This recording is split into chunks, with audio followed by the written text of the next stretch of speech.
அஸ்ஸலாமு அலைக்கும். Hi friends, welcome to Fahmi recipes. எல்லோரும் எப்படி இருக்கீங்க? நாங்கள் அல்ஹம்துலில்லாஹ் ரொம்பவே நல்லாயிருக்கோம். இன்றைக்கி நம்ம சேனலில் வந்து ஹவுஸ் வார்மிங் விலாக் தான் பார்க்க போகிறோம். நாங்கள் வீடு ஷிஃப்ட் பண்ணுறோம், அந்த விலாக் தான் பார்க்க போகிறீங்க. சப்ஸ்கிரைப் பண்ணாதவங்க கண்டிப்பாக சப்ஸ்கிரைப் பண்ணிக்கோங்க. அங்கேருந்து திங்ஸ்லாம் எடுத்துகிட்டு வந்து புது வீட்டில் வச்சாச்சு.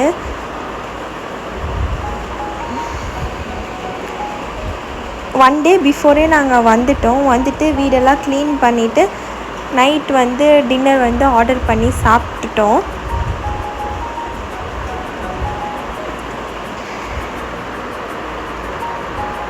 அதுக்கப்புறமா ஃபேன் ஃபிக்ஸிங், லைட் ஃபிக்ஸிங் இதெல்லாம் வந்து பண்ணிகிட்டு இருந்தாங்க.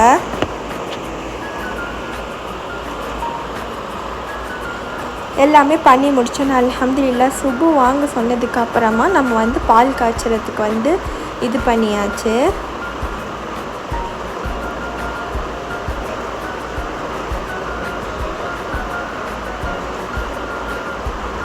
அதுக்கப்புறமா நல்லபடியாக வந்து பால்லாம் காய்ச்சி முடிச்சாச்சு. எல்லாருமே எங்களுக்காக துவா செய்யுங்க. உங்களுக்காக நாங்களும் கண்டிப்பாக துவா செய்கிறோம். இது வந்து 3 BHK தான்.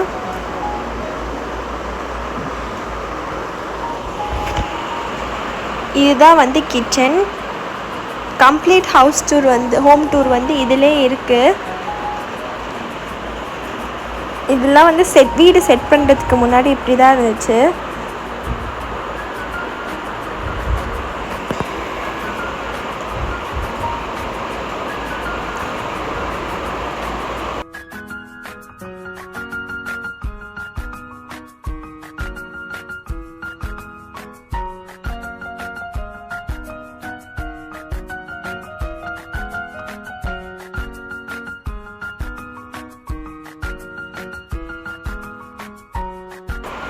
அதுக்கப்புறமா கொஞ்ச நேரம் ரெஸ்ட் எடுத்துகிட்டு எனக்கு வந்து மார்னிங்கே வந்து ப்ரௌனி ஆர்டர் இருந்துச்சு. அதுக்கான ப்ரிப்ரேஷன்ஸ் எல்லாமே ஒரு ஷாப்புக்கு கொடுக்க வேண்டிய வேலை இருந்துச்சு. 30 பீசஸ் ப்ரௌனி. அதுக்காக வந்து எல்லாமே பேக் பண்ணிகிட்டு இருந்தேன். பேக் பண்ணிவிட்டு நெக்ஸ்ட் பேட்ச் வந்து செஞ்சுட்டே தான் இருந்தேன். அதில் அல்ஹம்துலில்லாஹ் அதெல்லாம் பண்ணி கொடுத்ததுக்கப்புறமா அசருக்கு அப்புறமா வந்து மதரசா பிள்ளைங்க வந்து ஓத வந்திருந்தாங்க.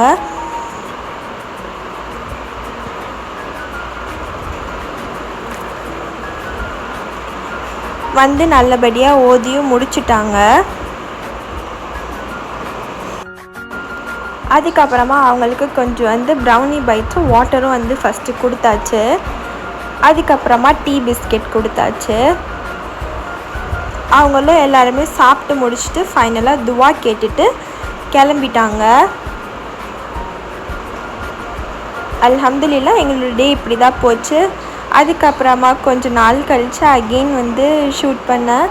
மார்னிங் எழுந்திரிச்சதுமே ஃபஸ்ட் வேலையாக வந்து பால் அடுப்பில் வச்சு டீ போட்டாச்சு.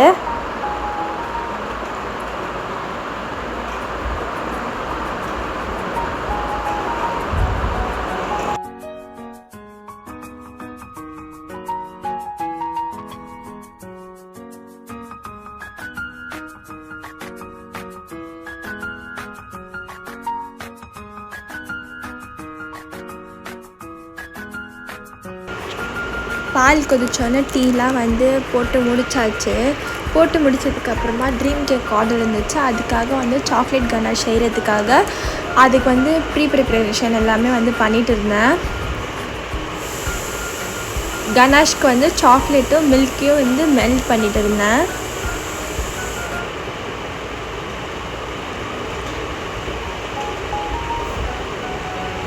ஃப்ரெஷ் க்ரீமில் எப்படி நம்ம கனாஷ் ரெடி பண்ணுறோமோ அதே மாதிரி தான் வந்து மில்க்லேயும் சேம் அதே கன்சிஸ்டன்சியில் தான் வரும். ஆனால் அதை விட வந்து இது ரொம்பவே நல்ல ஸ்மூத்தாக இருக்கும். இந்த மாதிரி நல்ல ஸ்மூத்தாக ஷைனி டெக்ஸ்டரில் இருக்கும். உங்களுக்கும் வேணும்னா இந்த மாதிரி மெத்தடில் ஒரு வாட்டி ட்ரை பண்ணி பாருங்கள்.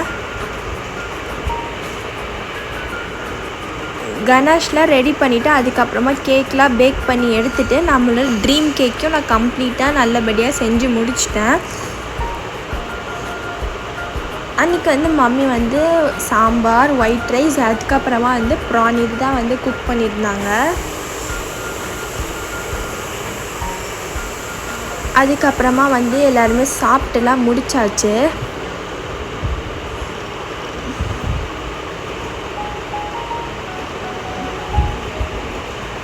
நான் எதோட ரெசிபியுமே ஷூட் பண்ணலை, ஏன்னா ப்ரீவியஸ் வீடியோஸ்லேயே எல்லாரோட ரெசிபியும் இருக்குது. உங்களுக்கும் வேணும்னா நீங்கள் செக் பண்ணி பாருங்கள். எல்லாமே பண்ணி முடித்ததுக்கப்புறமா அகெயின் வந்து நைட்டுக்கு வந்து எனக்கு ப்ரௌனி ஆர்டர் இருந்துச்சு. அதுக்காக வந்து மெல்ட்லாம் பண்ணிவிட்டு அதையும் வந்து பேக் பண்ண ஆரம்பித்தாச்சு.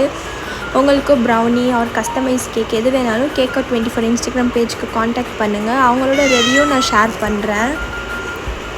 இன்னொரு இன்ட்ரெஸ்டிங்கான வீடியோவில் பார்ப்போம். சப்ஸ்கிரைப் பண்ணாதவங்க கண்டிப்பாக சப்ஸ்கிரைப் பண்ணிக்கோங்க. Stay tune for the next video. Tata.